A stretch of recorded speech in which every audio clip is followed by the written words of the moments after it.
Peter, til den her sæson har vi fået en ny spiller, tror jeg. Kan du fortælle lidt om det? Det kan jeg. Som du selv siger, så har vi fået en helt ny spillertrøje her op til en ny sæson. En spillertrøje, som har været længere undervejs.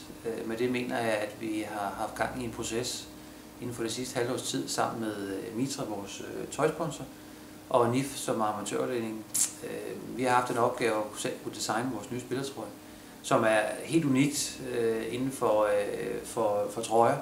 Det er ikke alle tøjfirmaer, som giver nogen mulighed for at selv kunne designe deres eget tøj. Men den har vi, og det er vi super glade for. Som sagt, NIF, NB og Mitra har haft gang i den her proces i de sidste halve år. Og vi har kastet nogle ting på bordet, som vi godt kunne tænke os, at trøjen skulle indeholde. Og alle de ting, vi faktisk er kommet med, er faktisk kommet med i trøjen.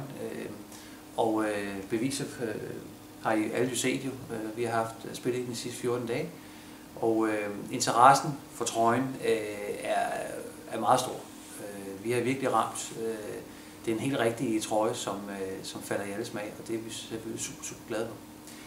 For at fortælle lidt om trøjen og hvad den indeholder, det der er lidt unikt her, det er, at den her trøje, den skal alle hold i NIF spille i, helt nede fra U6 og helt vejen op til 2. division.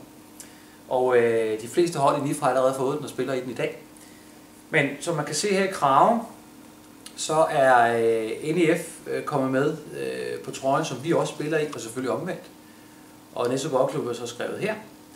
Og bag på trøjen står der siden 1939, og det betyder selvfølgelig, det er der, hvor klubben blev grundlagt, amatørafdelingen. NIF, forskellen fra vores spiltrøje til NIFs spiltrøje, det er simpelthen kun vores eget logo.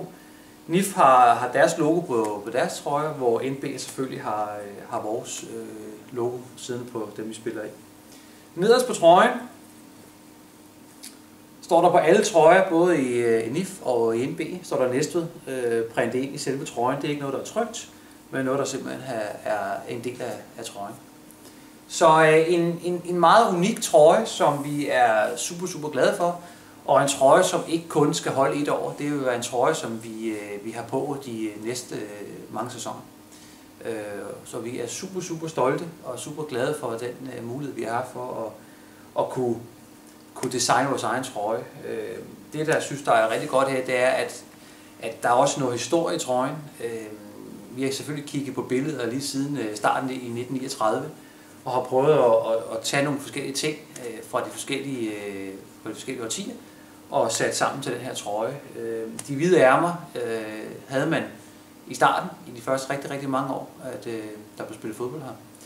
Og den lidt mørkere grønne farve, den kom lidt senere hen, da man startede. I 1939 var det meget lysgrønt. Nu er det blevet meget mørkgrøn, og det er selvfølgelig taget med, fordi det er mere moderne tider. Og det er vi simpelthen sat sammen til den her trøje, som vi har i dag, og så har vi så fået lidt spil i den med nogle termer. Så vi er super glade for resultatet, og det kan vi også fornemme på resten af folk omkring klubben. Hvordan ser udbanetrøjen ud? Den har ikke blevet afsløret nu? Eller hvad Nej, man siger? Jo, det er den faktisk. Vi spiller som altid, som det er muligt, spiller vi altid den her trøje her, når vi også spiller på udebane. Vi vil helst spille i vores egen grønne trøje. Men når det ikke er muligt, så spiller vi helt i hvidt. Og den er faktisk, den er måske ikke kommet ud så meget i medierne, men den er blevet offentliggjort for sponsorer og samarbejdspartnere. Men det bliver en helt hvid trøje med hvide bukser og hvide strømper. Og det skal lige siges, at nu er det kun trøjen, der ligger her, men vi har også fået nye strømper. Og det er der måske ikke så det store sjove i, men det der er godt her, det er, at på strømperne har vi fået broderet vores logo og NIFs logo ind, så både NIF og NB spiller med hinandens logoer på strømperne. Og det er også noget, der er helt nyt her i